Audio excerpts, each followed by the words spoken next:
Hello everyone, welcome to GS Era. दोस्तों, आज हम डिस्कस करने वाले हैं घटनाचक्र पब्लिकेशन की भारतीय राज्य व्यवस्था एवं शासन बुक का लेक्चर नंबर 4। दोस्तों, ये book Uttar Pradesh public service commission के जो एग्जाम्स होते हैं उन सभी के लिए काफ़ी ज़्यादा इम्पोर्टेंट है, जिसको हम continue lecture by lecture discuss करते हुए जा रहे हैं। आज इस बुक के अंदर हमारा जो टॉपिक है उसका नाम है दोस्तों संविधान सभा की प्रमुख समितियाँ। इस टॉपिक से रिलेटेड जितने भी इम्पोर्टेंट क्वेश्चंस परीक्षा में बनते होंगे उन सभी को आज हम इसके अंदर डिस्कस करने वाले हैं। तो चलिए डिस्कस करते हैं without wasting of time. Question number first, संविधान सभा की प्रांतीय संविधान समिति का अध्यक्ष कौन था? आपके सामने ऑप्शन है डॉक्टर भीमराव अंबेडकर, पंडित जवाहरलाल नेहरू, डॉक्टर राजेंद्र प्रसाद और सरदार पटेल। दोस्तों, इस क्वेश्चन का करेक्ट आंसर होगा ऑप्शन डी, सरदार पटेल, जिनका पूरा नाम सरदार वल्लभ भाई पटेल है। ये हमारे प्रांतीय संविधान समिति के अध्यक्ष थे। अब इसको आपको इस तरीके से याद रखना है, जैसे सरदार पटेल ने लगभग 562 देशी रियासतों का क्या किया था, विलय किया था भारत के अंदर। आज के समय पर जो आप प्यारा भारत देखते हो दोस्तों, जम्मू कश्मीर से लेकर कन्याकुमारी तक, गुजरात से लेकर जो आप अरुणाचल प्रदेश तक देखते हो, ये जो प्यारा मैप आपको दिखाई देता है ये सब सरदार पटेल की ही बदौलत ऐसा हुआ है। अगर सरदार वल्लभ भाई पटेल नहीं होते तो दोस्तों भारत का मैप कुछ डिफरेंट ही आपको दिखाई देता। तो इन्हीं की बदौलत 562 देशी रियासतों को भारत में जोड़ा गया था। तो इस तरीके से थोड़ा सा कंपेयर कर सकते हो प्रांतों से। भाई यहाँ पर क्या थी, देशी रियासतें थी यानी कि प्रिंसली स्टेट थे, और ये क्या है, प्रांत से। तो अगर ये प्रांतों को जोड़ते तभी तो क्या बनता भाई, भारत का निर्माण होता अच्छे तरीके से। तो इन्होंने जोड़ा, इसलिए आप इसको इस तरीके से इससे कंपेयर कर सकते हो प्रांत से, कि प्रांतों को जोड़ा किसने, सरदार वल्लभ भाई पटेल ने। ठीक है। अब दोस्तों जो सरदार वल्लभ भाई पटेल हैं इनसे रिलेटेड कुछ इंपॉर्टेंट क्वेश्चंस भी आपको याद रखने हैं। जैसे सबसे पहला है 31 अक्टूबर। याद करो कि 31 अक्टूबर को हम किस रूप में मनाते हैं। तो आप कहोगे कि 31 अक्टूबर को हम नेशनल यूनिटी डे अर्थात राष्ट्रीय एकता दिवस के रूप में मनाते हैं। क्योंकि राष्ट्रीय एकता दिवस के रूप में इसलिए मनाते हैं क्योंकि इन्होंने, सरदार वल्लभ भाई पटेल ने क्या था, भारत का एकीकरण, जैसे जो बिस्मार्क थे उन्होंने इटली का एकीकरण किया था, इसी प्रकार भारत का एकीकरण किसने किया था, सरदार पटेल ने। इसलिए इनको हम किस नाम से जानते हैं, भारत का बिस्मार्क के रूप में। ठीक है। तो भारत का बिस्मार्क कौन थे, सरदार वल्लभ भाई पटेल। दूसरा इनका नाम दोस्तों आपको याद रखना है, लौह पुरुष के नाम से भी इनको जाना जाता है। और 31 अक्टूबर को इनका जन्म हुआ था, अर्थात बर्थ एनिवर्सरी के रूप में हम किसको सेलिब्रेट करते हैं, राष्ट्रीय एकता दिवस अर्थात national unity day. National unity day को कब से मनाया जाने लगा, तो ये डिसाइड हुआ था दोस्तों वर्ष 2014 में। वर्ष 2014 में जो गवर्नमेंट ऑफ इंडिया थी उसने डिक्लेयर किया था कि हम प्रत्येक वर्ष क्या मनाएंगे, 31 अक्टूबर को राष्ट्रीय एकता दिवस के रूप में मनाएंगे। और आपने देखा भी होगा 31 अक्टूबर वर्ष 2018 में भारत सरकार ने इनकी याद में एक विश्व की सबसे ऊंची स्टैचू यानी कि वर्ल्ड्स टॉलेस्ट स्टैचू का निर्माण कराया, जिसको हम क्या कहते हैं, statue of unity. Statue of unity. तो समझ में आया कि स्टैचू ऑफ यूनिटी को दोस्तों किसकी याद में बनाया गया था, सरदार वल्लभ भाई पटेल की याद में। कब बनाया गया, वर्ष 2018 में। अब ये कैसी इमारत है दोस्तों, वर्ल्ड की सबसे ऊंची स्टैचू है यानी कि मूर्ति है। अब मूर्ति की हाइट दोस्तों इसकी कितनी है, तो इसकी हाइट थी दोस्तों 182 मीटर। 182 मीटर की यह मूर्ति विश्व की सबसे ऊंची मूर्ति थी, कि अभी भी है, जो किसकी याद में बनाई गई थी, सरदार वल्लभ भाई पटेल की याद में। नेक्स्ट आपको याद रखना है, सरदार वल्लभ भाई पटेल से रिलेटेड ये भारत के क्या थे, फर्स्ट होम मिनिस्टर थे। जैसे आज के समय पर जो होम मिनिस्टर हैं दोस्तों कौन है, अमित शाह हैं। तो इसी प्रकार से जो भारत के सबसे पहले होम मिनिस्टर अर्थात गृह मंत्री थे वो कौन थे, सरदार पटेल थे। साथ ही साथ ये हमारे क्या थे, प्रथम डिप्टी प्राइम मिनिस्टर अर्थात प्रथम उप प्रधानमंत्री के रूप में भी किसको जाना जाता है, लौह पुरुष सरदार वल्लभ भाई पटेल को। अब दोस्तों यहाँ पर लिखा है सरदार पटेल, इनका पूरा नाम क्या है, सरदार वल्लभ भाई पटेल। लेकिन दोस्तों इसमें जो आप सरदार वर्ड देख रहे हो, इस सरदार को भी इनको एक टाइटल के रूप में दिया गया था, किसके द्वारा, बारदोली की महिलाओं के द्वारा। बारदोली की महिलाओं ने क्या दिया था, सरदार वल्लभ भाई पटेल को एक सरदार का टाइटल दिया था। यानी कि इनको पहले किस नाम से जाना जाता था, पटेल के नाम से। यानी कि इनको पहले किस नाम से जाना जाता था, वल्लभ भाई पटेल के नाम से। अब इनके आगे जो सरदार लगा है ये किसने दिया था दोस्तों, बारदोली की महिलाओं ने। सरदार का मतलब होता है दोस्तों चीफ या फिर लीडर, ठीक। तो इस तरीके से आपको कुछ इंपॉर्टेंट एमसीक्यूज आ सकते हैं सरदार वल्लभ भाई पटेल से रिलेटेड। ये प्रांतीय संविधान समिति के अध्यक्ष थे। इनको भारत का बिस्मार्क कहा जाता है। बिस्मार्क ने जैसे इटली का एकीकरण किया था, इसी प्रकार से सरदार पटेल ने भारत का एकीकरण किया और इसलिए हमने इनको किसका अध्यक्ष बनाया था, प्रांतीय संविधान समिति का अध्यक्ष बनाया था। तभी ये काम कर पाए थे, 562 देशी रियासतों को भारत में जोड़ पाए थे। इनको हम लौह पुरुष के नाम से भी जानते हैं। सरदार का जो टाइटल दिया था इनको बारदोली की महिलाओं ने दिया था। प्रत्येक वर्ष 31 अक्टूबर को हम राष्ट्रीय एकता दिवस के रूप में बनाते हैं और राष्ट्रीय एकता दिवस के रूप में मनाया जाने लगा दोस्तों वर्ष 2014 से। और भारत सरकार ने 2018 में इनकी याद में एक स्टैच्यू ऑफ यूनिटी का निर्माण कराया।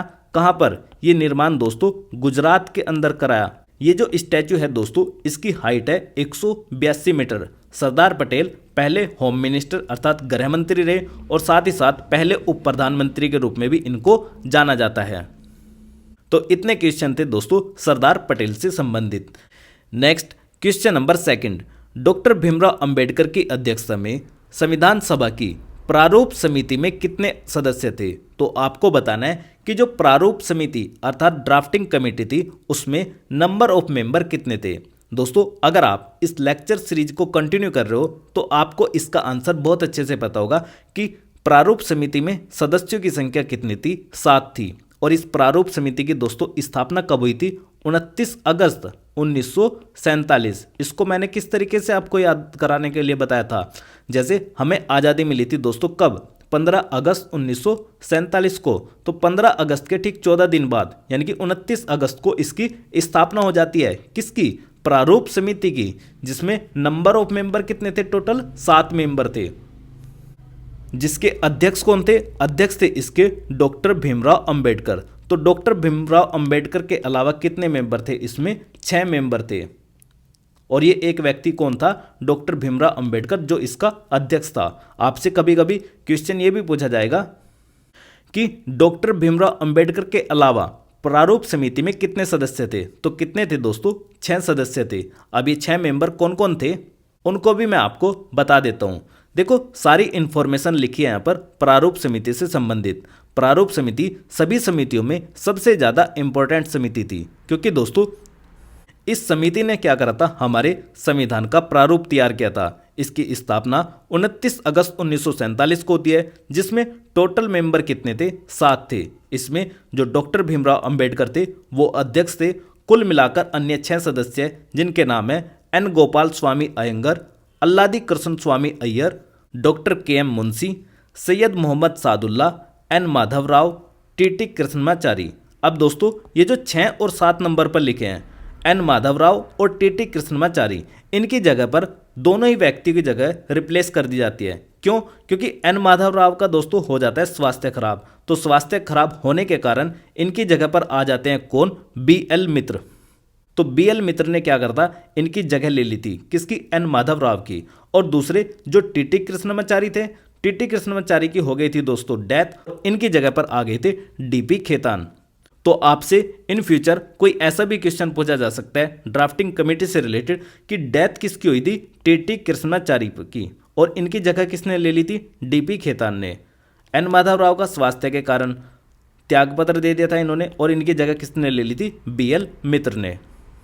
नेक्स्ट आपको याद रखना है कि जो प्रारूप समिति थी इसने भारत के संविधान का पहला प्रारूप तैयार किया था, जिसको फरवरी 1948 में प्रकाशित किया था। लेकिन इस पर काफ़ी सारी डिबेट हुई, काफ़ी सारे अमेंडमेंट किए गए, और डिबेट और अमेंडमेंट करने के बाद इसको दोबारा से फिर 8 महीने के समय के बाद अक्टूबर 1948 में फिर से प्रकाशित किया गया।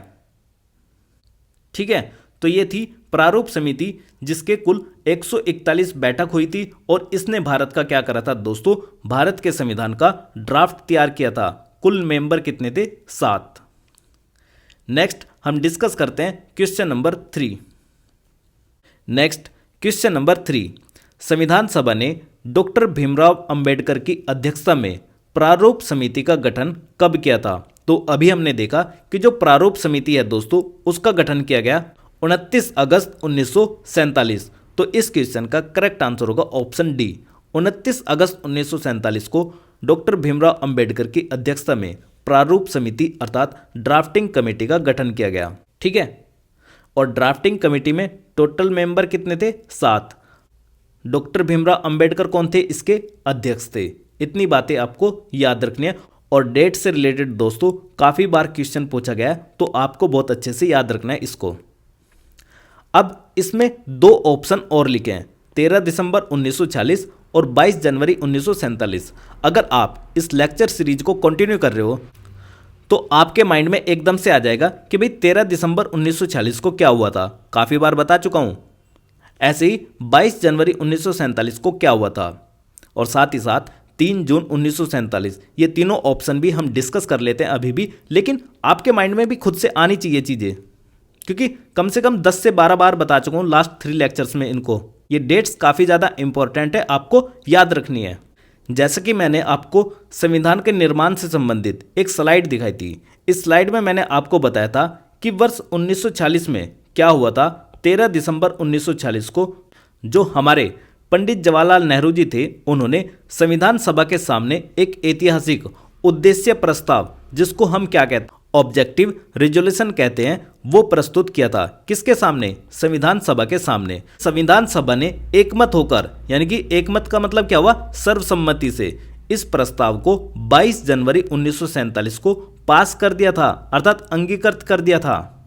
जैसे लोकसभा के अंदर कोई बिल आया तो ये वाली तारीख हो गई वो 13 दिसंबर 1946। इसके बाद वो लोकसभा से पास होकर राज्यसभा में गया। अब राज्यसभा से होकर वो प्रेसिडेंट के पास गया, और प्रेसिडेंट ने भी उस पर क्या दे दी, अपनी असेंट दे दी, यानी कि सुझाव दे दिया, सिग्नेचर कर दिए।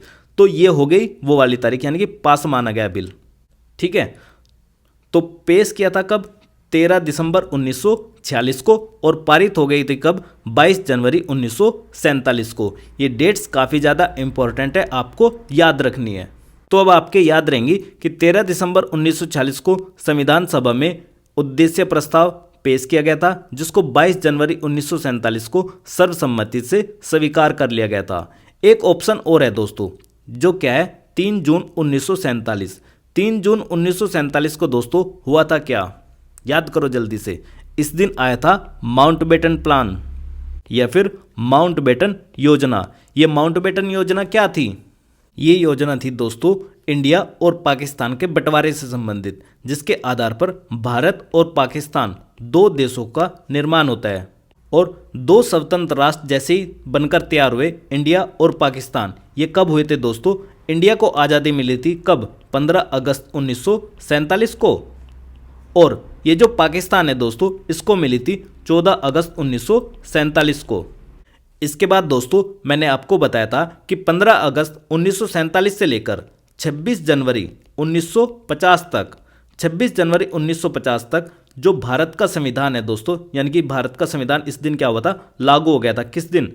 26 जनवरी 1950 को। और इस दिन भारत क्या बन गया था दोस्तों? गणतंत्र बन गया था। लेकिन 15 अगस्त 1947 से लेकर 26 जनवरी 1950 के बीच में जो हमारा भारत का प्रशासन चलाया गया था दोस्तों, वो चलाया गया था भारत शासन अधिनियम 1935 के द्वारा। क्योंकि दोस्तों भारत शासन अधिनियम 1935 का काफ़ी ज़्यादा प्रभाव पड़ा है किसके ऊपर? कॉन्स्टिट्यूशन ऑफ इंडिया के ऊपर। इसलिए आप देखोगे कि जब हमें आज़ादी मिल गई, भाई देश को आज़ादी तो मिल गई, लेकिन उसको चलाना किस हिसाब से है, उसके अंदर जो रूल्स एंड रेगुलेशंस होंगी, किस तरीके से उसके प्रशासन को चलाया जाएगा, वो भी तो बहुत ज़रूरी था। तो जो ब्रिटिशर्स के द्वारा, अंग्रेजों के द्वारा बनाया गया भारत शासन अधिनियम 1935 था, उसी के द्वारा 15 अगस्त 1947 से लेकर 26 जनवरी 1950 तक हमारा जो प्रशासन चलाया गया वो इस एक्ट के माध्यम से चलाया गया। ठीक है, अब भारत का संविधान हो गया लागू, भारत क्या बन गया? गणतंत्र देश बन गया। उसके बाद से कॉन्स्टिट्यूशन ऑफ इंडिया के हिसाब से भारत का प्रशासन चलाया जाने लगा। और इस बीच की कड़ी को हम क्या कहते हैं दोस्तों? 15 अगस्त 1947 से लेकर 1950 तक जो हमारा समय निकला, इसको हम कहते हैं एक डोमिनियन के तरीके से। जो हमने बिहेव किया इस तरीके से, वो उपनिवेशिक देश के रूप में किया, यानी कि डोमिनियन स्टेट के रूप में कार्य किया। हमारा हेड क्या था उस टाइम पर? ब्रिटेन के लोग ही थे। जैसे आज के समय पर आप देखते हो ऑस्ट्रेलिया, ऑस्ट्रेलिया के अंदर दोस्तों क्या है, उनका जो हेड ऑफ द स्टेट है आज भी कौन है? ब्रिटेन का किंग है या फिर ब्रिटेन की क्वीन है। ऐसे ही जो कनाडा है, कनाडा में भी ऐसे ही होता है, ठीक है। तो हम डोमिनियन कब तक रहे थे पाकिस्तान के? 1950 तक। लेकिन दोस्तों जो हमारा पड़ोसी देश, हमारा बच्चा जिसको हम कहते हैं, ये कब तक रहा था दोस्तों? ये रहा था वर्ष 1956 तक। किसका डोमिनियन? ब्रिटेन का डोमिनियन। लेकिन हम कब तक रहे थे दोस्तों? हम रहे थे 1950 तक। तो सब चीज़ें आपके अच्छे से क्रिस्टल क्लियर हो जाएंगी। सारी बातें पहले ही ऑलरेडी बहुत अच्छे से डिस्कस करके समझा चुका हूँ आपको, अभी तो आपका रिवीजन चल रहा है। अब दोस्तों मैं आपको बताता हूँ पाकिस्तान वर्ड से रिलेटेड कुछ इंपॉर्टेंट इन्फॉर्मेशन। ये जो पाकिस्तान नाम था दोस्तों, ये 1933 में एक व्यक्ति था, चौधरी रहमत अली, इसके द्वारा दिया गया था। ये व्यक्ति कहाँ पढ़ता था? 1933 में यूनिवर्सिटी ऑफ कैम्ब्रिज में पढ़ता था। कौन? चौधरी रहमत अली। जब देश में मुस्लिम्स के लिए अलग से एक देश की मांग चली तो इसने कहा कि हम मुस्लिम्स के लिए क्या रखेंगे, एक देश बनाएंगे जिसका नाम क्या होगा? पाकिस्तान। और पाकिस्तान की फुल फॉर्म क्या थी दोस्तों? P4 था पंजाब, A4 था दोस्तों अफगानिस्तान, K4 था कश्मीर, I4 था इंडस, S4 सिंध और TAN से था बलूचिस्तान। ये जो दोस्तों STAN है ना, ये सिंध और बलूचिस्तान, ये TAN का मतलब दोस्तों ये सारा का सारा किससे था? बलूच वाले एरिया से था, यानी कि बलूचिस्तान वाले एरिया से था। तो STAN का मतलब क्या था दोस्तों? बलूचिस्तान, ठीक है। ये सिंध वाला एरिया भी दोस्तों इसी में कवर करते थे, ठीक। तो इस प्रकार से जो पाकिस्तान की फुल फॉर्म थी दोस्तों, P4 Punjab, A4 Afghanistan, K4 Kashmir, I4 Indus और इस्तान का मतलब था बलूचिस्तान।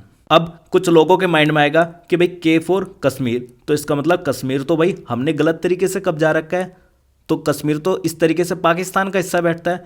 तो मेरे भाई ऐसा नहीं है। कल को ये K4 कर्नाटका कहने लग जाए तो क्या आप कर्नाटका दे दोगे? या K4 केरला कहने लग जाए तो क्या आप केरला दे दोगे? क्योंकि भाई जो जम्मू कश्मीर के राजा थे, राजा हरि सिंह ने क्या करा था? भारत के साथ विलय पत्र पर साइन किया था कि मैं क्या बनना चाहता हूं? भारत का हिस्सा बनना चाहता हूं। क्योंकि ये क्या थी दोस्तों? कश्मीर क्या थी? देसी रियासत थी।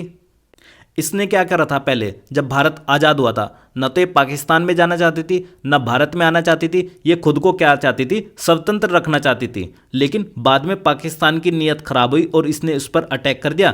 तब यहाँ के राजा जो हरि सिंह थे, ये बचाव के लिए किसके पास में आए? भारत के पास में आए। और भारत ने इसकी मदद कब करी थी? कि आप पहले क्या बनो? भारत का हिस्सा बनो। तब अगर आप भारत का हिस्सा बनोगे तभी तो माना जाएगा कि भाई भारत के ऊपर अटैक हुआ है, तभी तो हम आपकी हेल्प कर सकते हैं। क्योंकि आप क्या हो? आप तो स्वतंत्र हो। हमें क्या मतलब आपके ऊपर अटैक हो रहा है? तो जो सरदार वल्लभ भाई पटेल जी थे, जो राजा था यहाँ का, सरदार वल्लभ भाई पटेल ने जो महाराजा हरि सिंह थे उनसे पहले साइन कराया था क्या? विलय पत्र। अब जब कश्मीर बन गया भारत का हिस्सा, तो अब ये जो आक्रमण है दोस्तों, ये कश्मीर पर ना माना जाकर किसके ऊपर माना गया? भारत के ऊपर। तो ये कहा गया कि पाकिस्तान ने भारत के ऊपर अटैक किया है। तो जब भारत के ऊपर अटैक हुआ दोस्तों, तो इसके बाद दोस्तों भारत ने अपनी फोर्स का यूज किया और इसको पाकिस्तान को काफ़ी पीछे तक भगा दिया था, ठीक है। इसके बीच में जो पंडित नेहरू थे वो यूएनओ में चले गए। ये सब चीज़ें भी बाकी डिटेल में है, बहुत अच्छे से बाद में समझाऊंगा। लेकिन फिलहाल के लिए बस इतना सा याद रखो कि पाकिस्तान की फुल फॉर्म क्या है। ये वर्ड किसने दिया था? 1933 में चौधरी रहमत अली ने दिया था। 14 अगस्त 1947 को पाकिस्तान आज़ाद हुआ। हम 15 अगस्त 1947 को हुए। 1950 में 26 जनवरी के दिन हमारा भारत का संविधान लागू हुआ और लागू होते ही हमारा देश क्या बन गया? गणतंत्र बन गया। लेकिन जो पाकिस्तान है वो 1956 तक क्या रहा था? डोमिनियन के तरीके से ब्रिटेन का गुलाम रहा था, ठीक। नेक्स्ट दोस्तों हम डिस्कस करते हैं क्वेश्चन नंबर 4। संविधान निर्मात्री परिषद की झंडा समिति के अध्यक्ष कौन थे? दोस्तों जो झंडा समिति थी उसके अध्यक्ष थे डॉक्टर राजेंद्र प्रसाद। अब दोस्तों संविधान की समिति से रिलेटेड कुछ इंपॉर्टेंट क्वेश्चन पूछे जा रहे हैं हर एक परीक्षा में। तो आपको मैं सारी की सारी संविधान की बड़ी समितियां और छोटी समितियां दोनों दिखा देता हूं। जो क्वेश्चन पूछे जाते हैं दोस्तों ज़्यादातर वो बड़ी समितियों से पूछे जाते हैं, लेकिन फिर भी यहाँ पर जो ये पूछा गया झंडा समिति के अध्यक्ष कौन थे? डॉक्टर राजेंद्र प्रसाद थे। और झंडा समिति दोस्तों एक छोटी समिति थी। इसमें आप देखोगे 5 नंबर पर राष्ट्रीय ध्वज से संबंधित जो तदर्थ समिति थी जिसके अध्यक्ष कौन थे? डॉक्टर राजेंद्र प्रसाद थे। तो राष्ट्रीय ध्वज क्या था? हमारा झंडा था। इससे संबंधित ये आपसे क्वेश्चन पूछा गया। आपसे नेक्स्ट क्वेश्चन ये भी पूछा जा सकता है कि जो प्रारूप समिति थी, प्रारूप संविधान की जांच करने के लिए एक विशेष समिति बनाई गई थी जिसके अध्यक्ष कौन थे? जवाहरलाल नेहरू थे। या फिर जैसे अभी CAA सिटीजनशिप अमेंडमेंट एक्ट लेकर आया गया है, तो उससे रिलेटेड भी आपको याद रखना है कि नागरिकता पर एक एडहोक समिति अर्थात तदर्थ समिति का निर्माण हुआ था और इसके अध्यक्ष कौन थे? S वरदाचारी। तो अगर आपको लग रहा है कि आपसे ऐसा क्वेश्चन पूछा जाएगा कि भाई प्रारूप समिति के अध्यक्ष कौन थे? डॉक्टर भीमराव अंबेडकर, तो इस टाइप के क्वेश्चन के चांसेस काफ़ी ज़्यादा कम है, क्योंकि ऐसा क्वेश्चन दोस्तों हर बार ही परीक्षा में काफ़ी बार पूछे गए हैं। अब लेटेस्ट क्वेश्चन जो बन रहे हैं वो और समितियों से बन रहे हैं, तो आपको अन्य समितियों का भी ध्यान रखना चाहिए। जैसे कभी संघ या फिर संज्ञा वर्ड देखो तो तुरंत आपके मन में आना चाहिए कि संघ या फिर संज्ञा जब भी आएगा उसका आंसर क्या होगा? जवाहरलाल नेहरू होगा। दोस्तों आपको याद रखना है कि जो प्रक्रिया नियम समिति है, प्रक्रिया नियम समिति के कौन थे? डॉक्टर राजेंद्र प्रसाद थे।